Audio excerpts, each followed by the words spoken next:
বেগম খালেদা জিয়া 18 দলীয় জোটের মাধ্যমে তিনি মার্চ ফর ডেমোক্রেসি কর্মসূচি ঘোষণা দিয়েছিল। সেই মার্চ ফর ডেমোক্রেসির জন্য সারা দেশের মানুষ মুখিয়েছিল, সারা দেশের মানুষ ঢাকা অভিমুখে আসার জন্য সবাই প্রস্তুত ছিল।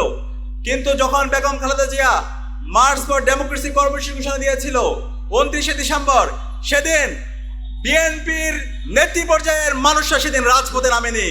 আমরা আশা করেছিলাম সেদিন বিএনপির ছাত্র দল, যুব দল এবং বিভিন্ন পর্যায়ে যারা আছে তারা রাজপথে নামবে এবং আমরা যারা মজলুমরা আছি সবাই একসাথে মিলে 18 দলীয় জোটে একসাথে রাজপথে নেমে আমরা এই খুনি হাসিনার পতন নিশ্চিত করব। কিন্তু সেদিন আমরা অবাক হয়েছি, বেগম খালেদা জিয়া তিনি নিজেই কষ্ট পেয়েছেন, তার ডাকে তার দলের নেতাকর্মীরা সেদিন রাজপথে নামেনি। কিন্তু আমরা দেখতে পেয়েছি ইসলামী ছাত্র শিবিরের সর্বপর্যায়ে নেতাকর্মীরা সেদিন রাজপথে নেমেছিল। তারা শুধু রাজপথে নামেনি, শহীদ মনসুর সকাল সকাল বাড়ি থেকে বের হয়ে মিছিল করে এই মার্চ ফর ডেমোক্রেসি প্রোগ্রামকে সফল করার জন্য, দেশের গণতন্ত্র নিশ্চিত করার জন্য, ইনসাফ কায়েম করার জন্য সেদিন রাজপথে নেমে শহীদ মনসুর শহীদ হয়েছিল, জীবন দিয়েছিল। বেগম খালেদা জিয়া যখন মার্চ ফর ডেমোক্রেসির ডাক দিয়েছিল, সেদিন তার ডাকে যখন তার দলের নেতাকর্মীরাও রাস্তায় নামেনি, সেদিন হাফেজ শহীদ মনসুর রাজপথে নেমে তার জীবনকে উৎসর্গ করেছিল। সেই শহীদ মনসুরকে আজকে আমরা শ্রদ্ধার সাথে স্মরণ করছি। আল্লাহ পাক সুবহানাহু ওয়া তাআলা শহীদ মনসুর সহ বাংলাদেশের আজাদী আন্দোলনের সকল শহীদদের জান্নাতুল ফেরদৌসের মেহমান হিসেবে কবুল করুক, আল্লাহুম্মা আমিন। সম্মানিত উপস্থিতি, আমাদের হিরোদেরকে চেনা দরকার, আমাদের যারা হিরো তাদেরকে নিয়ে আমাদের সেলিব্রেট করা দরকার। কিন্তু আমরা আমাদের হিরোদের কথাগুলো ভুলে যাই। যে জাতি তাদের হিরোদেরকে সেলিব্রেট করে না, যেই জাতি তাদের হিরোদের কথা স্মরণ রাখে না, সেই জাতিতে হিরো জন্মায় না। আমাদের এই বাংলাদেশের গণতন্ত্র রক্ষার জন্য, দেশের ইনসাফ কায়েম করার জন্য, দেশের স্বাধীনতা সার্বভৌমত্ব অখণ্ডতা রক্ষার জন্য অন্যতম অগ্রনায়ক ছিল শহীদ মনসুর। শহীদ মনসুরকে আমাদেরকে সবসময় শ্রদ্ধার সাথে স্মরণ রাখতে হবে। আমরা কি পারবো ইনশাআল্লাহ? আজকে শহীদ মনসুরকে নিয়ে ইসলামী ছাত্র শিবির আয়োজন করছে, কিন্তু এই আয়োজন বাংলাদেশের সকল রাজনৈতিক দল, সকল ছাত্র সংগঠনকে এবং সকল স্বেচ্ছাসেবী সংগঠনকে এই আয়োজনটা করা দরকার ছিল। আমি বাংলাদেশ ইসলামী ছাত্র শিবির ঢাকা মহানগর উত্তর শাখাকে ধন্যবাদ জানাচ্ছি শহীদ মনসুরকে নিয়ে আজকের এই আয়োজনটি করার জন্য। ইসলামী ছাত্র শিবিরকে সবসময় বলা হয় মেধাবীদের সংগঠন, কিন্তু আমি বলি ইসলামী ছাত্র শিবির মজলুমদের সংগঠন। ইসলামী ছাত্র শিবিরের উপরে ফ্যাসিবাদী আমলে গত 16 বছরে যেই জুলুম হয়েছে সেটা বাংলাদেশের আর কোনো সংগঠনের উপর হয়নি। ইসলামী ছাত্র শিবিরের নেতা কর্মীদের উপর যেই জুলুম নির্যাতন হয়েছে, তৃণমূল থেকে একদম কেন্দ্র পর্যন্ত, কেন্দ্রীয় সভাপতি পর্যন্ত, সেই জুলুম বাংলাদেশের আর কোনো ছাত্র সংগঠনের উপর হয়নি। সে কারণে ইসলামী ছাত্র শিবিরের যেই জুলুম হয়েছে, এই প্রত্যেকটা জুলুমের বিচারে এই স্বাধীন বাংলাদেশে হতে হবে ইনশাআল্লাহ।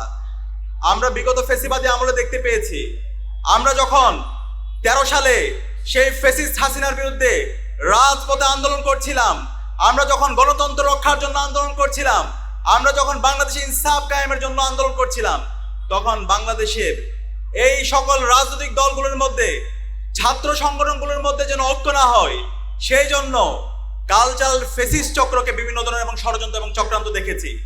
বাংলাদেশের বড় বড় রাজনৈতিক দলগুলো সেই 2013 সালে কালচারাল ফেসিস্ট চক্রের খপ্পরে পড়ে আমাদেরকে আরো 10 বছর ফেসিবাদের মধ্যে রেখেছিল।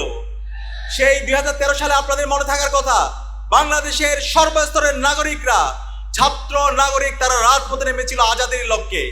সেই 13 সালে বাংলাদেশে অসংখ্য আন্দোলন সংগ্রাম হয়েছে। বিচারিক হত্যাকাণ্ডের মাধ্যমে যখন জাতীয় নেতৃবৃন্দকে হত্যা করা হচ্ছিল, দেশের মুক্তিকামী ছাত্র জনতা রাজপথে নেমে তারা এই বাংলাদেশকে দিল্লির তাবেদার মুক্ত করার জন্য, আজাদী আনার জন্য, গণতন্ত্র রক্ষার জন্য রাজপথে নেমেছিল। এবং সেই সময় ইসলামী ছাত্র শিবিরের সর্বপর্যায়ের নেতৃবৃন্দ, তৃণমূল থেকে একদম কেন্দ্র পর্যন্ত সর্বপর্যায়ের নেতৃবৃন্দ রাজপথে নেমেছিল। কিন্তু আমরা তখন দেখতে পেয়েছি, আমরা যে ঐক্যের কথা বলছিলাম, আমরা যে একটা সর্বদলীয় ঐক্যের কথা বলছিলাম, সে ঐক্যটা তখন সম্ভব হয়নি। আপনাদের মনে থাকার কথা, যখন বিচারিক হত্যাকাণ্ডের মাধ্যমে জাতীয় নেতৃবৃন্দকে হত্যা করা হচ্ছিল, 2013 সালের 28শে ফেব্রুয়ারি আল্লামা দেলোয়ার হোসেন সাঈদীকে যখন অন্যায়ভাবে রায় দিয়েছিল, সেদিন বাংলাদেশের টেকনাফ থেকে তেতুলিয়া, রূপসা থেকে পাতুলিয়া, সারা বাংলাদেশের 56,000 বর্গ মাইল জুড়ে বাংলাদেশের মুক্তিকামী ছাত্র জনতা রাজপথে নেমেছিল। একদিনে 200-এর অধিক ছাত্র জনতা তারা শহীদ হয়েছিল। বাংলাদেশের প্রতিটি পাড়ায় পাড়ায় ছাত্র জনতা রাজপথে নেমেছিল। এবং এর পরিপ্রেক্ষিতে আমরা দেখতে পেয়েছি এই বাংলাদেশের কালচারাল ফেসিস্ট চক্র, এই শাহবাগে বসে এই কালচারাল ফেসিস্টরা এই খুনি হাসিনার গণহত্যাকে, খুনি হাসিনার অবৈধ শাসনকে এবং বাংলাদেশের গণতন্ত্রকে ধ্বংস করার জন্য, দেশের স্বাধীনতা সার্বভৌমত্বকে ধ্বংস করার জন্য এবং বাংলাদেশের সকল প্রতিষ্ঠানকে ধ্বংস করার জন্য এবং মব ভায়োলেন্স তৈরি করার জন্য তারা এই শাহবাগ কায়েম করেছিল। সেই শাহবাগের বিরুদ্ধে বাংলাদেশের আলেম ওলামা থেকে শুরু করে সর্বপর্যায়ের মানুষরা শাপলায় তারা একত্রিত হয়েছিল। তারা এই শাহবাগের ফেসিবাদের বিরুদ্ধে একসাথে বাংলাদেশের সকল মানুষরা তখন কথা বলেছিল। কিন্তু ওই সময়ে আমরা আশা করেছিলাম বাংলাদেশের সকল রাজনৈতিক দলগুলো তারা একত্রিত হয়ে, শাপলায় একত্রিত হয়ে এই কালচারাল ফেসিবাদের বিরুদ্ধে, এই খুনি হাসিনার বিরুদ্ধে, এই দিল্লির বিরুদ্ধে একসাথে কথা বলে আমরা বাংলাদেশে আজাদি নিয়ে আসবো। কিন্তু আমরা 5 মে দেখতে পেয়েছি বাংলাদেশের রাজনৈতিক দলগুলো, মেজর পলিটিক্যাল পার্টিসগুলো তারা একত্রিত হতে পারেনি। কিন্তু ইসলামী ছাত্র শিবিরের জায়গা থেকে আমরা চেষ্টা করেছিলাম সকল ছাত্র সংগঠনকে এবং সকল রাজনৈতিক দলগুলোকে এক বিন্দুতে মিলিত করে আমরা একটা গণবিপ্লব করার জন্য।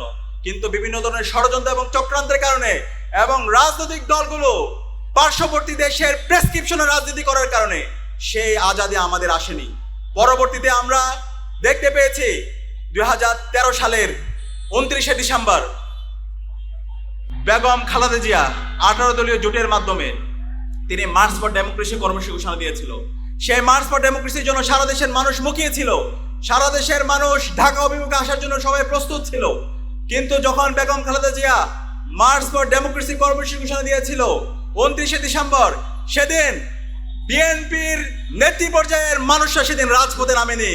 আমরা আশা করেছিলাম সেদিন বিএনপির ছাত্র দল, যুব দল এবং বিভিন্ন পর্যায়ে যারা আছে তারা রাজপথে নামবে এবং আমরা যারা মজলুমরা আছি সবাই একসাথে মিলে 18 দলীয় জোটে একসাথে রাজপথে নেমে আমরা এই খুনি হাসিনার পতন নিশ্চিত করব।